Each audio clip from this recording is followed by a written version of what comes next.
Hello there fellow humans, and today I'm gonna have a look at is the new Polish tank destroyer tech tree worth it? I'm gonna have a look at the tier 8 to tier 10 to decide is this a tech tree that is actually worth grinding, and more importantly, if you already have the 268 and the WZ130 and GFT, is this a worthy addition? Or if you don't have those two vehicles, should this one be the one that you grind first? So let's have a look.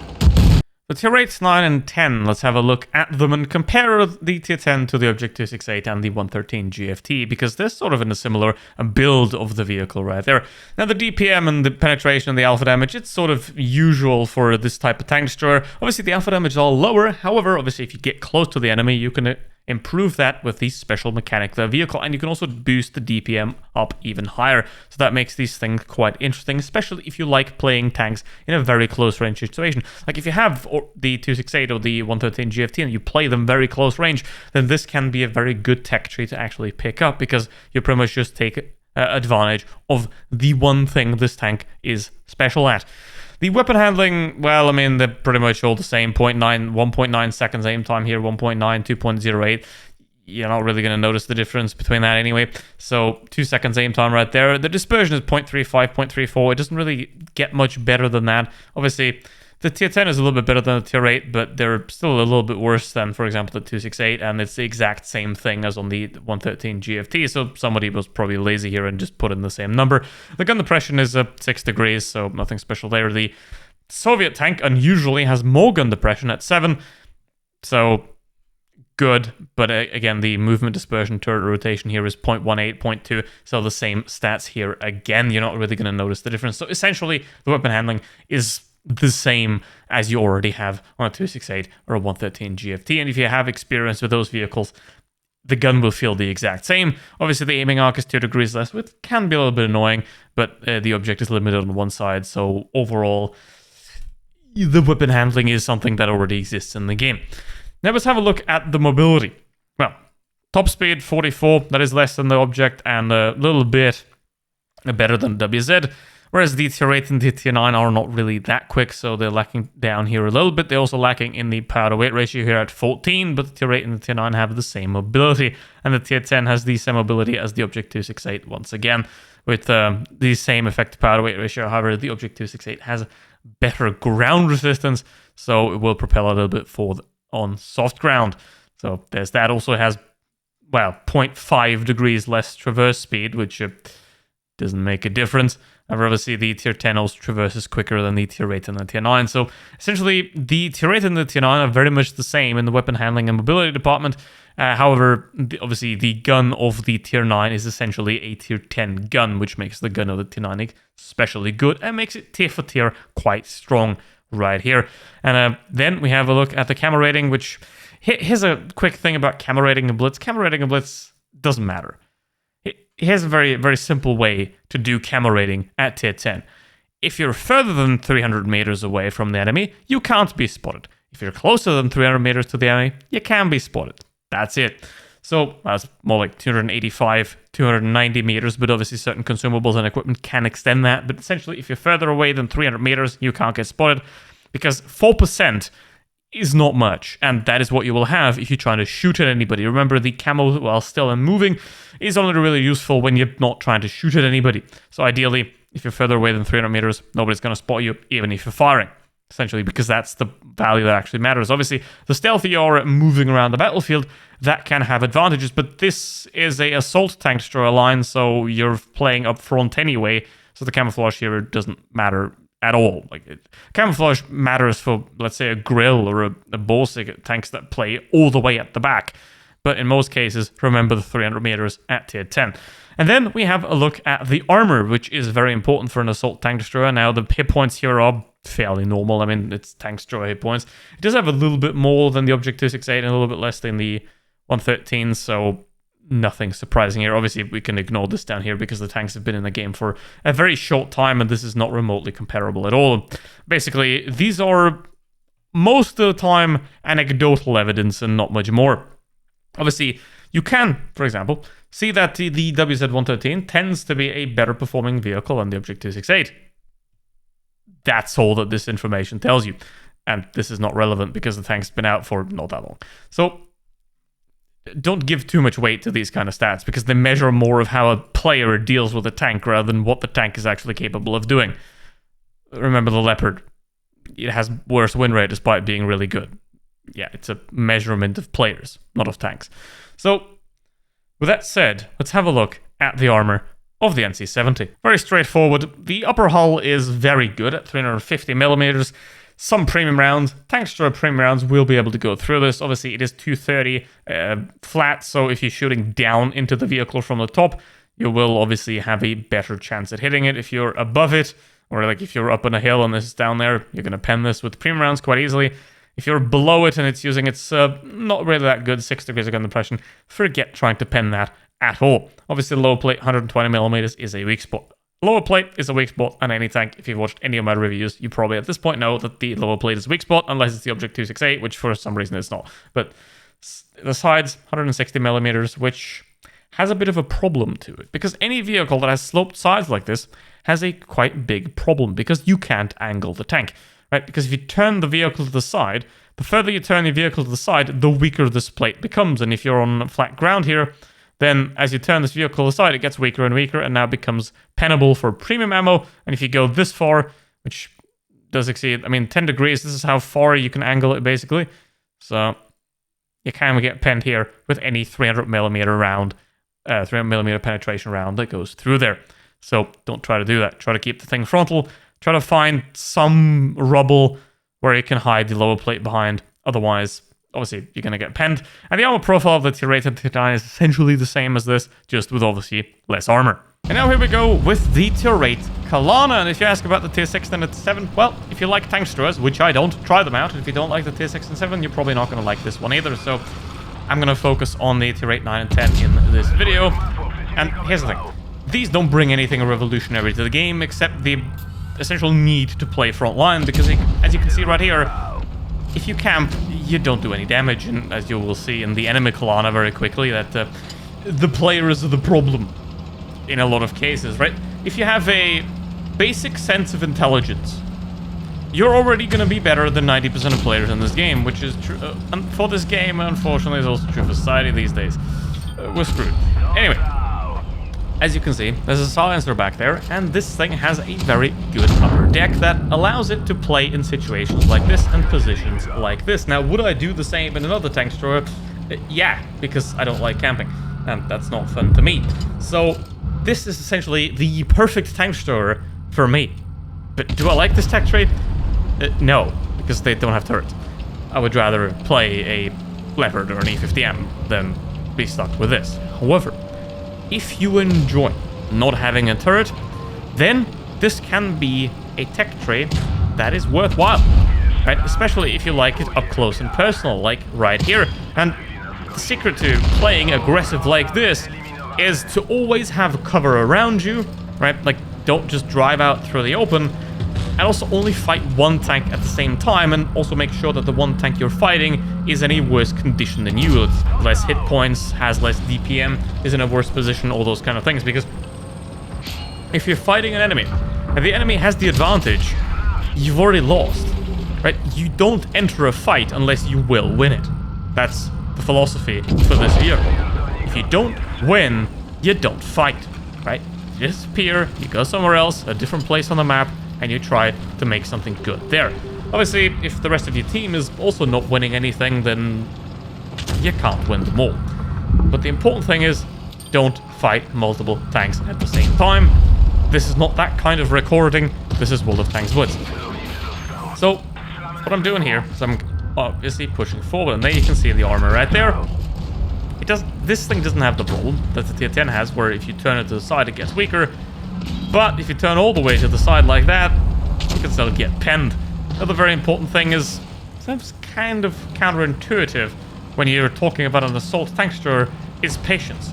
Most players don't actually have any patience, which means as long as you can wait longer than the enemy, you will be able to get an enemy off a position and get the shot first, right? Because if a guy stares at you for 30 seconds, they're going to think, okay, this guy is never going to peek, I'm going to turn around, and the second they turn around, you're going to peek.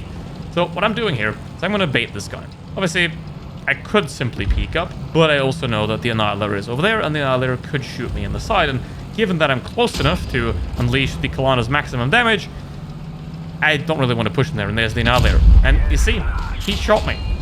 He didn't have the patience. I took the shot because I knew by the time he reloads, I'll be back down again. And now I'm going to bait him again. Right, I'm going to try to go just enough that he thinks he has a shot and doesn't. And now he has a shot again, but do I bother with him now? No, I'm actually going to take a shot at the Annihilator here. Why? I don't actually know. Doesn't really matter. I have 4,000 damage, but that's not the wise decision there, because obviously I'm closer to the Kalana, so I could have done more damage on the Kalana. But I think I've played 5 or 6 battles in this tank at all. 5 kills, 4,200 damage. That's kind of what this tank is capable of doing in competent hands. Obviously, if the enemy is incompetent. That is the very important prerequisite that you always have to stress, that these kinds of games aren't possible if the enemy team has a shred of game sense. Because then you have to be playing a lot more careful, and if you have to be a lot more thoughtful with how you conduct your playstyle. So the biggest benefit to your winning will always be the enemy losing, and that Leopard is already pre-losing. And here's my opinion on this. If you bump a guy like that and tell him, hey, you're wrong, I think that's totally fine. But obviously, if you actually start blocking people, that's bad, and you shouldn't do that. But that Leopard has no idea what he's doing, so bumping it a little bit to maybe show him, hey, not this way, mister. I think that's fair. So the problem we have here is obviously our Leo has maybe rightfully figured out that he's alone against 2 other mediums, which, to his credit, would make sense if nobody would come to help him. But there is 2 tank destroyers and a heavy tank that have come out here into the field. So now, boy should get his head going and do his job. Now, what am I doing here? I'm staying sort of towards the middle of the map, and that is generally, in most cases, honestly, there is no absolute truth, there is no absolute answer. Anybody that claims they have an absolute answer is absolutely wrong. But generally, in most cases, playing the medium side in the middle of a map is gonna be most beneficial to winning that game. See, I was hoping he moved forward, but he didn't. Which is, I think, one of the most frustrating things in Blitz, where you're correctly tracking an enemy, but the second you fire, they're like, nope. So, in this case, I'm now in the city. I'm wiggling the tank, as you can see here, to throw off the enemy's aim. Obviously, as I aim at the enemy, I stop wiggling. But as he's aiming, I'm wiggling the tank. And that is one of the easiest things you can do in this game to throw off the enemy's aim. Wiggle your tank back and forth, especially in a vehicle like this. We have good upper armor and not that good lower plate armor.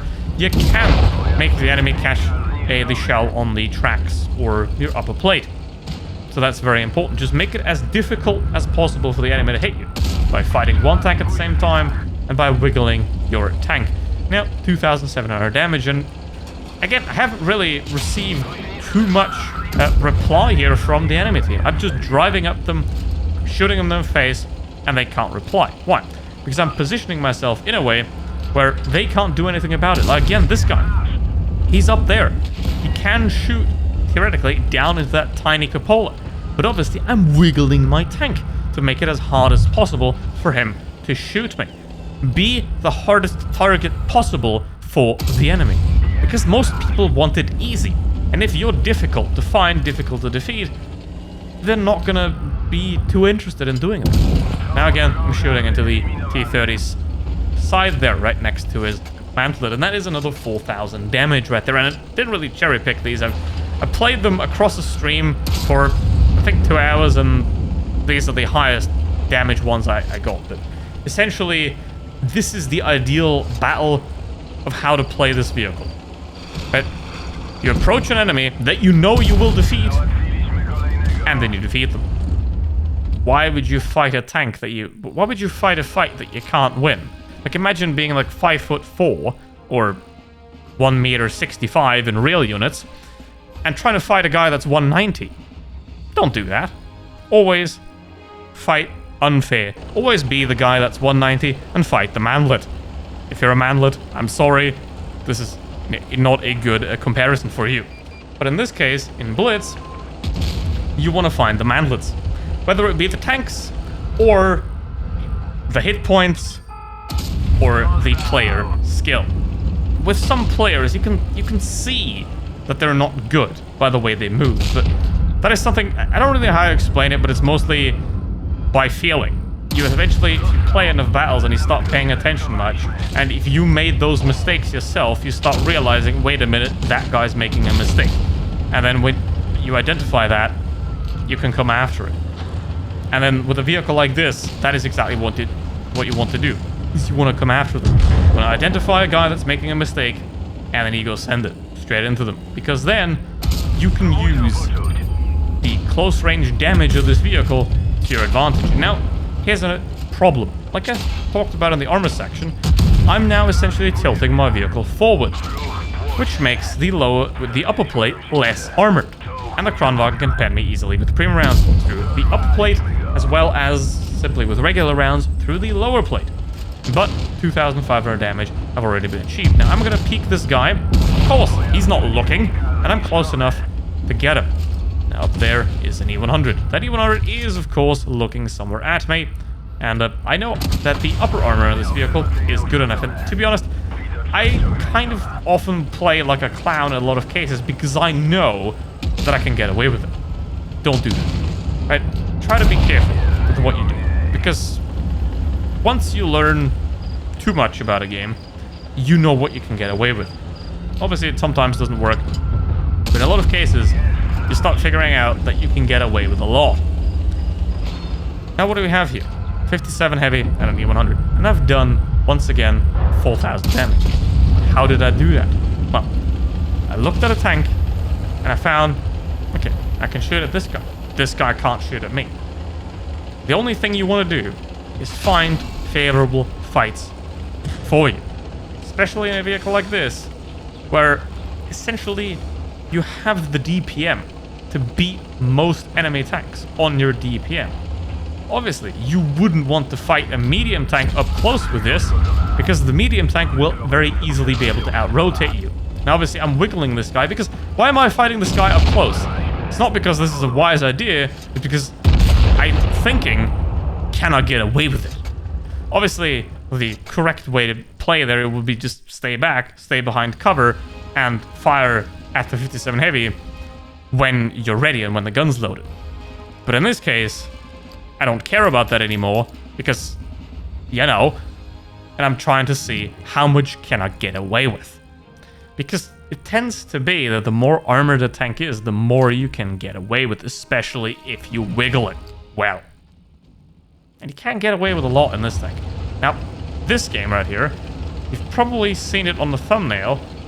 I didn't intend for this game to be in the video. I just needed some B-roll and a thumbnail image, so I just randomly jumped into a game and I played this one, but it happened, so here it is.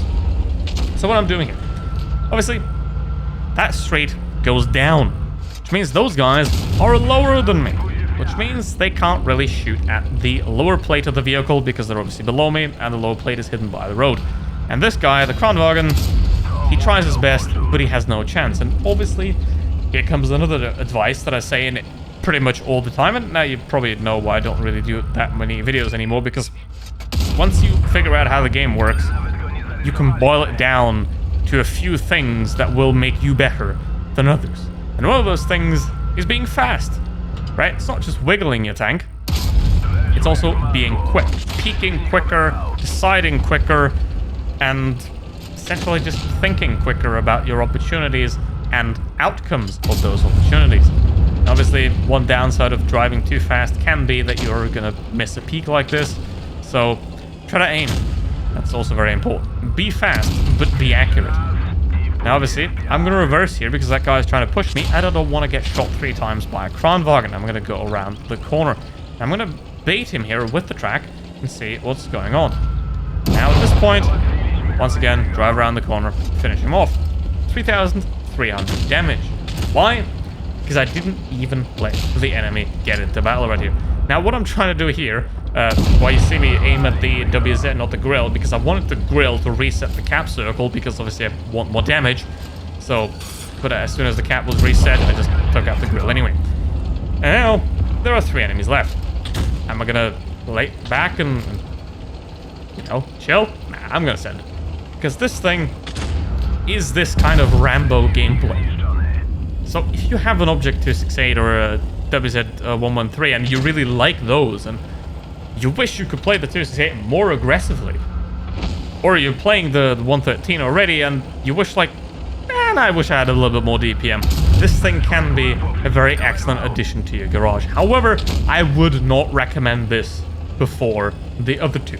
I would highly recommend getting, if you're interested in this type of vehicle, getting a 268 or a 113 first, because obviously the close range mechanic adds an extra level of complexity to the gameplay of the vehicle, which means that overall you will need to be more skilled in close range combat and more aware of your surroundings as well. I mean, look at it, I'm not aware at all, I'm just YOLOing this guy because I can, right? So don't do this. But you will need to be more aware of your surroundings, and you need to be better at close range combat to succeed well in these vehicles. So I'll highly recommend picking up a regular tank destroyer first of this style. However, if you really enjoy those types of vehicles, I think these are worth recommending as well. And they will, if this is the type of tank that you like, will bring you a lot of fun. Because fun is what actually matters. And these tanks can be fun. Which is about the opposite of Dynasty's Pearl. I think this map's terrible, but tell me in the comments. Now, what do we have here? I'm on the medium side. I have 1 light tank with me. The enemy has 1 light tank that is spotted in the middle of the map. So it is unlikely that anybody's out here. And the enemy AMX-50B has already died in 40 seconds, which is impressive. Don't do that. So now, obviously, I'm going to try to attack the T-100. I'm also going to look at the mini-map right here and see a grill approaching. Now, a grill, 1 tank against 2. I have a Vickers over there. I'm going to go attack the grill, but I know a T-100LT is right behind me, so I'm going to push this grill so I can turn around and face both the grill and the T-100, and also take out the grill so I can fight 1 tank at the same time. You don't want tanks behind you and in front of you. You want 1 tank, you want that 1 tank in front of you, if you can help it. And isolated tanks like that grill was are the perfect victim for that.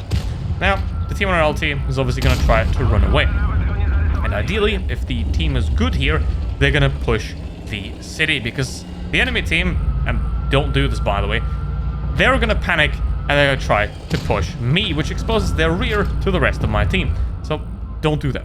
You don't want to go front and behind, you want to go around the side most of the time, because in this case, sure, these guys are pushing me, I'm down to 280 hit points, but I'm still alive. And if you can see on the minimap, the rest of my team has indeed moved up and pushed, and the Vickers has finished off the T-100LT. And obviously, those guys have pushed. These 2 tank destroyers have completely abandoned the rest of their team and essentially put them in a bad situation where they can't get out of. And they're at a severe disadvantage because they simply have less tanks there. And now, this 268, once again, he's at a disadvantage because it's a 2v1. I'm on one side, and the Vickers is on the other side. Obviously, if the Vickers would be right next to me, that would not be a good play. However, in this case, the object, well, the Vickers unfortunately peeks him. He didn't need to do that, but now obviously I know that the object is still reloading, so I can jump him from the top. And I know that the upper plate on this thing is well sloped, which means that if I drive up there, he can't actually pen me. And now what I'm going to do here is I'm going to wait for him to fire, and then I'm going to peek him, of course, because why would you peek a tank that can still fire? That wouldn't make any sense, right? The best time to peek an enemy is obviously right after they fired. Ideally, not at you. And if it was at you, then wiggle your tank and make sure that it doesn't pen. Because then, I mean, it's only 3.6k here, but it kind of does show that these vehicles are pretty difficult to play well because you have to play them at close range. And the problem you saw with the T-100LT is that this thing can get circled relatively easily because the traverse speed is not really that high. I mean, it just doesn't traverse that nicely. So you have to both be up close, but be extremely careful, because if a tank destroyer like this gets circled by a medium and you don't have any cover around you, let's say like a wall where you can drive your rear up against so the medium tank can't get around you, you're done. That's it. The medium's behind you, you're dead. Which is one of the reasons why I don't like tank destroyers, because mediums can do the tank destroyers, but tank destroyers can't do it to mediums. So yeah, but in case you don't know, if you're getting circled by a tank destroyer, just like put the rear of your tank up against some rocks or a house or something like that, because then obviously they can't circle around you because they would bump into the house. What I'm doing here is, again, I'm pulling it to the absolute extreme, and I'm pushing forward, HE round into the grill, pulling the adrenaline right here, and yeah, the grill can pen me. I mean, the grill has been nerfed multiple times, but it still is a relatively formidable vehicle. But obviously, I want to get close to him. Right? I want to facehug him because where is my weak spot? Well, my primary weak spot is the lower plate. So if I get close to him enough that he can no longer press his gun down to my lower plate because I'm so close to him, then obviously he can't shoot my lower plate, and obviously he can shoot into the tiny top cupola. But for that he can't shoot at that, I'm going to wiggle my vehicle. Right? That way, I'm not going to get shot into the bottom, I'm not going to get shot in the top, and I'll be just fine. And obviously, a little bit too much here, and the Rhinoceronte gets me. So what I'm going to do, I'm going to continue to go up there? No, I'm going to back off, because obviously I would lose the fight against the Rhinoceronte and the Jagdtiger if he does turn around. So obviously I'm going to back off out of there. I'm not going to pick a fight that I would lose. And that's the big thing about Blitz. And about a vehicle like this, even more so, because you have to play close range.